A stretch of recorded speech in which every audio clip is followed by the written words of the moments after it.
Être prêt à travailler sur soi. Ah, ça semble évident, sinon vous perdez votre temps et l'accompagnant, le praticien, perd son temps également. Ça semble évident. Quand on rentre dans un cabinet, c'est qu'on est prêt à travailler sur soi. Mais qu'est-ce que c'est que de travailler sur soi, finalement? Alors, la première étape, souvent, qui n'est pas à négliger, c'est de pouvoir exposer sa problématique sans être jugé. C'est-à-dire, si le praticien est en mesure de vous écouter sans vous juger, quel que soit ce que vous vivez, ce que vous avez fait. Voilà, c'est sa profession, de ne pas juger, d'être une écoute attentive. C'est une première étape. Parfois, c'est pas suffisant. Ne pas se sentir jugé, c'est bien, mais parfois, c'est pas suffisant. Alors, travailler sur soi, ça peut être aussi, effectivement, conscientiser déjà que l'autre ne changera pas. C'est toujours bon de le garder en tête. C'est-à-dire que si vous vivez une situation qui est délicate émotionnellement pour vous, et qu'effectivement, l'autre a un comportement qui est très dysfonctionnel, à quoi ça avance que le praticien vous dise « vous avez raison » et lui il a tort? Ou inversement, si vous avez un comportement qui est dysfonctionnel, en quoi ça vous aide que le praticien vous dise vous avez tort, faut changer de comportement? Ça sert à rien. C'est des positions thérapeutiques basses. Ça veut dire que ce que pense le praticien n'a pas d'importance.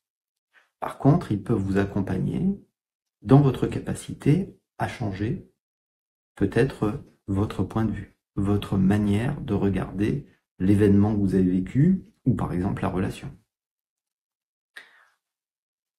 Peut-être ça peut prendre ou alors d'autres aspects plus simples comme le tabac ou un comportement. C'est-à-dire un praticien vous dira jamais qu'il faut arrêter de fumer. C'est votre histoire personnelle, c'est vous qui savez s'il faut arrêter de fumer ou pas, s'il faut arrêter le sucre ou pas. Voilà. Donc les positions thérapeutiques basses amènent la personne qui consulte à se responsabiliser. C'est un mot-clé, vraiment. C'est-à-dire, il faut être prêt à se dire, je vais regarder l'événement différemment. Il faut peut-être que je regarde l'événement différemment.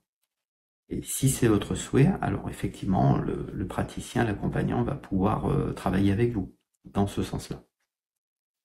Alors effectivement, il ne s'agit pas de se dire il faut plus que je sois en colère contre telle personne, par exemple, pour libérer ma colère.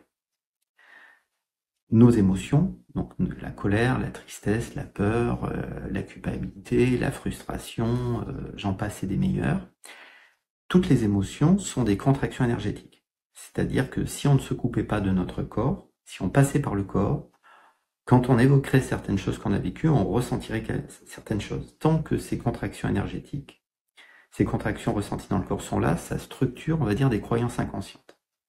Et ça nous amène à penser la vie d'une certaine manière. Et ensuite, effectivement, ça crée des comportements. Ou ça crée, on va dire, un filtre mental. C'est-à-dire que vous voyez certaines choses là où d'autres voient d'autres choses. En prenant un exemple concret, vous avez une situation qui est très injuste pour certains, c'est de l'injustice pour certains, c'est de la trahison pour d'autres, c'est de l'abandon pour d'autres, c'est du rejet pour d'autres, et c'est de l'humiliation pour d'autres. Donc finalement, qui a raison? Eh bien, tout le monde. Mais dit autrement, qui a raison, c'est vous. C'est-à-dire, il faut partir de votre histoire, et non pas de ce que pense éventuellement le praticien. Regardez ce que vous ressentez, regardez si vous réussissez à évacuer ce que vous ressentez, et voir si ça peut vous amener à voir les choses de manière différente. Donc parfois on se libère de certains événements difficiles quand on sent qu'on a assez souffert avec la manière dont on voit l'événement. Parce que, encore une fois, les compréhensions mentales ont leur place, mais parfois elles sont pas suffisantes.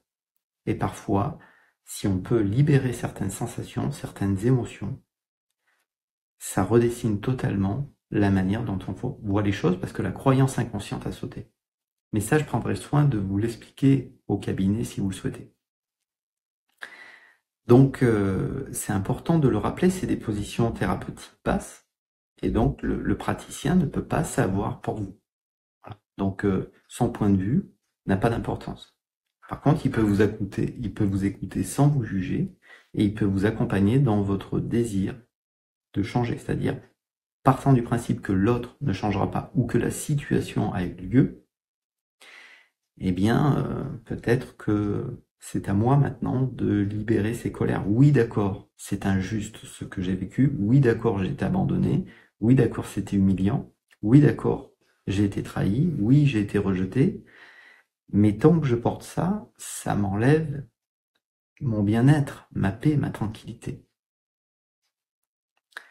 Donc c'est un instant en conscience pour vous-même. Soit je reste sur mes positions et je risque de porter des émotions longtemps, voire des années, voire toute ma vie. Soit finalement ma paix, ma tranquillité, eh bien, est plus importante que ce que j'ai vécu finalement. Et donc là, je suis prêt à faire un travail sur moi. Il ne s'agit même pas de pardonner la situation. Personne ne vous demande de pardonner quiconque ou quoi que ce soit.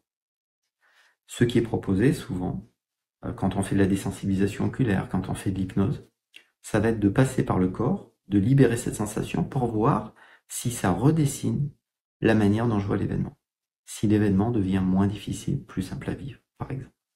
Voilà, vous trouverez en commentaire de quoi me joindre. Vous pouvez prendre rendez-vous en ligne si vous le souhaitez. Peut-être à bientôt. Au revoir.